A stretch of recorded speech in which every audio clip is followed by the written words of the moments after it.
આપણા દેશનું ભવિષ્ય એવા યુવાનોને નશાની લતમાં ધકેલીને લાખો કરોડો રૂપિયા કમાઈ લેવાની લાલચમાં ડ્રગ માફિયાઓ કેટલા નિર્હૃદય બની ગયા છે તેનો આ એક વધુ ચિંતાજનક કિસ્સો દાહોદની સરહદેથી સામે આવ્યો છે। જે ઉંમરે યુવાનોએ પોતાના પરિવાર અને કારકિર્દીનું નિર્માણ કરવાનું હોય તે ઉંમરે કેટલાક અસામાજિક તત્વો અને બરબાદીના રસ્તે ચડાવવા માટે આ ઝેરી પાવડર ગુજરાતમાં ઘુસાડવાનો પ્રયાસ કરી રહ્યા છે। દાહોદ જિલ્લાના કતવારા પોલીસ મથક હેઠળ આવતી રાજસ્થાન સરહદની ખંગેલા ચેકપોસ્ટ પરથી પોલીસે સમય સૂચકતા વાપરીને એક સફેદ ક્રેટા કારમાંથી 17,60,000થી વધુની કિંમતનો ખતરનાક મેફેડ્રોન એટલે કે એમડી ડ્રગ્સને ઝડપી પાડ્યું છે। પોલીસે ક્રેટા ગાડી, મોબાઈલ અને ડ્રગ્સ મળીને કુલ 21 લાખથી વધુનો મુદ્દામાલ જપ્ત કર્યો છે અને રાજસ્થાનના બાંસવાડાના આરોપી ડ્રાઈવરની ધરપકડ કરીને એનડીપીએસ એક્ટ હેઠળ કડક કાર્યવાહી હાથ ધરી છે। શું છે સમગ્ર મામલો, આવો વિગતે વાત કરીએ આ અહેવાલમાં। નમસ્કાર, હું છું આસિફ કાદરી અને સ્વમાન સાથે તમારું સ્વાગત છે।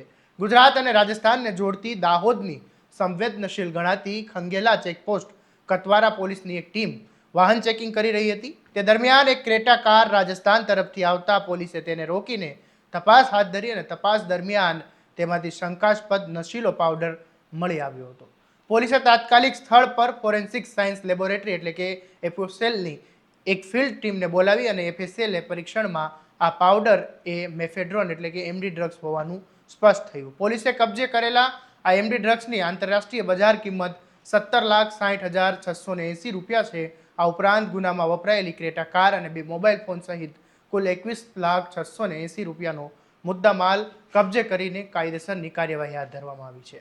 કાર ચલાવી રહેલા રાજસ્થાનના બાંસવાડા જિલ્લાના 26 વર્ષીય ડ્રાઈવર ઇદ્રીસ સલીમ મકરાણીની સ્થળ પરથી ધરપકડ કરી લેવામાં આવી છે।